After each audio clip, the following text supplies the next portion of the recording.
ഇവിടെ നമ്മൾ കാണുന്നത്, ഇപ്പോൾ നമ്മൾ റബ്ബറിൻ്റെ നാടാണ്, റബ്ബർ ബോർഡൊക്കെ തൊട്ടടുത്തുള്ള പ്രദേശങ്ങളിലാണ്, റിസർച്ച് സെൻ്ററൊക്കെ തൊട്ടടുത്ത് തന്നെയാണ്.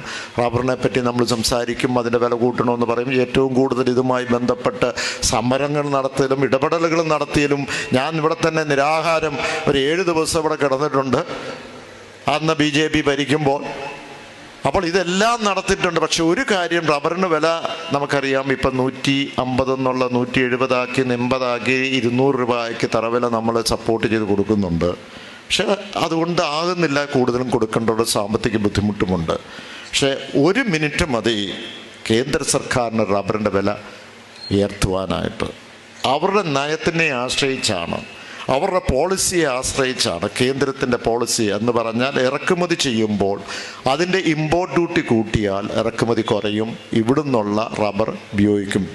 സാധാരണ ഭാഷയിൽ പറഞ്ഞാൽ അതവർ ചെയ്യാൻ തയ്യാറല്ല. ഒരു 5-6 വ്യവസായികളുണ്ട്, അവരെ സഹായിക്കാൻ വേണ്ടി മാത്രമാണ്.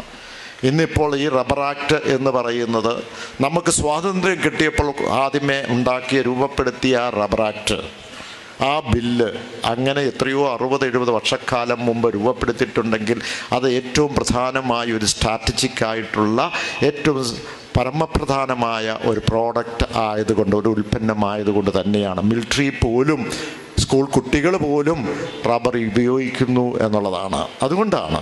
പക്ഷേ ഇപ്പോൾ അവർ പതുക്കെ ഒരു മേഴ്സി കില്ലിംഗ് ആണ് റബ്ബർ ബോർഡിനെ ചെല്ലുന്നത്. ഇവിടെ റിസർച്ച് നടക്കുന്നില്ല, ഇവിടെ സബ്സിഡി കൊടുക്കുന്നില്ല, ഇവിടെ ബോർഡിലെ ആക്റ്റീവ് അല്ല. എന്താണ് ചെയ്യുന്നത്?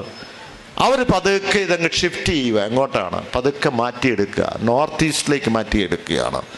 സാധാരണ രീതിയിൽ ഈ രാജ്യത്ത് ഒറ്റ വിപണി ഉണ്ടായിരുന്നു റബ്ബറുമായി ബന്ധപ്പെട്ട്, അത് കേരള സംസ്ഥാനമായിരുന്നു. അത് മറ്റൊരു വിപണി അദാർത്ഥനിലേക്ക്, ത്രിപുരയിലേക്ക് കൊണ്ടുപോയി അവിടെ ആരംഭിച്ചു കഴിഞ്ഞു. ഇവിടുന്നുള്ള ആ വിൽപ്പന കുറയ്ക്കുവാനും അവിടുന്നാണ് കൂടുതൽ സൗകര്യങ്ങൾ ഉണ്ടല്ലോ, ട്രാൻസ്പോർട്ടേഷൻ കുറയൂല്ലോ എന്നോർത്തുകൊണ്ടാണ്. അപ്പം ഞാൻ ചുരുക്കട്ടെ, ഇത്രയെല്ലാം വിഷയങ്ങളുണ്ടെങ്കിലും, ഇത്രയെല്ലാം വികസനമുണ്ടെങ്കിലും നമ്മൾ കാണുന്ന UDFൻ്റെ മനോഭാവം എന്താണ്? ഈ വിഷയവുമായി, കേന്ദ്രത്തിൻ്റെ വിഷയവുമായി ബന്ധപ്പെട്ട് ഈ പറയുന്ന സാമ്പത്തിക ഞെരുക്കമുണ്ടായപ്പോൾ ഞാൻ ഇതൂടെ പറഞ്ഞ് ഞാൻ നിർത്തുകയാണ്. നമ്മുടെ മുഖ്യമന്ത്രിയും നമ്മുടെ മന്ത്രിമാരെല്ലാവരും കേന്ദ്രത്തിൽ പോയി സമരം നടത്തി. രാജ്യത്ത് ആദ്യമായിട്ടാണ് ഒരു മുഖ്യമന്ത്രി പോയി ഡൽഹിയിലിരുന്ന് സത്യാഗ്രഹം നടത്തിയ. എന്തിനാണ്? നമുക്ക് അർഹതപ്പെട്ട പണം തരണമെന്ന് ആവശ്യപ്പെട്ടുകൊണ്ടാണ്. നമ്മൾ പ്രതിപക്ഷത്തിനെയും വിളിച്ചു. പക്ഷെ പ്രതിപക്ഷം ഒരു മെമ്മോറാണ്ടത്തിൽ പോലും ഒപ്പിടാൻ തയ്യാറായില്ല. UDF എന്ന് പറഞ്ഞാൽ കേരളത്തിൽ വികസനം ഉണ്ടാക്കാൻ പാടില്ല, കേരളത്തിൽ കേന്ദ്രവുമായി ബന്ധപ്പെട്ടുകൊണ്ട് സാമ്പത്തിക ഞെരുക്കം ഉണ്ടാകട്ടെ എന്ന് അവർ കാണുകയാണ്, അവർ സന്തോഷിക്കുകയാണ്. അങ്ങനെയാണെങ്കിൽ മാത്രമേ കേരളം തകരൂ എന്നുള്ളത് ചിന്തിച്ചുകൊണ്ട് തന്നെയാണ് ഈ അടുത്ത നാളിൽ അതിദാരിദ്ര്യമില്ലാത്ത കേരളമായി കഴിഞ്ഞ നവംബർ 1-ാം തീയതി പ്രഖ്യാപിച്ചു. അപ്പോൾ ഒരു കാര്യം, കഴിഞ്ഞ ഒരു 3-4 ദിവസം മുമ്പ് ഒരു ചോദ്യം പാർലമെൻറ്റിൽ കോൺഗ്രസിൻ്റെ MP-മാർ, UDFൻ്റെ MP-മാർ എഴുതിയിട്ട് ചോദിച്ചു, കേന്ദ്ര സർക്കാർ അറിഞ്ഞോ ഈ പറയുന്ന കേരളം എന്ന് പറയുന്ന അതിദാരിദ്ര്യമില്ലാത്ത സംസ്ഥാനമായി പ്രഖ്യാപിച്ചു?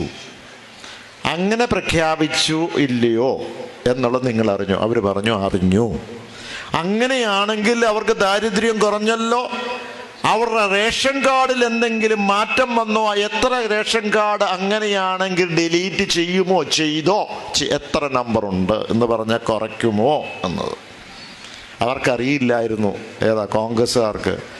അതിദാരിദ്ര്യമുള്ള ഈ മക്കളും ഈ കുടുംബങ്ങളും 67,000 എന്ന് പറഞ്ഞത് അവർക്ക് വീടില്ല, സ്ഥലമില്ല, റേഷൻ കാർഡില്ല, അവർക്ക് ആരാരുമില്ലാത്തവരെ കണ്ടുപിടിച്ചാണ് അവർ മുഖ്യധാരയിലേക്ക് കൊണ്ടുവന്നത്.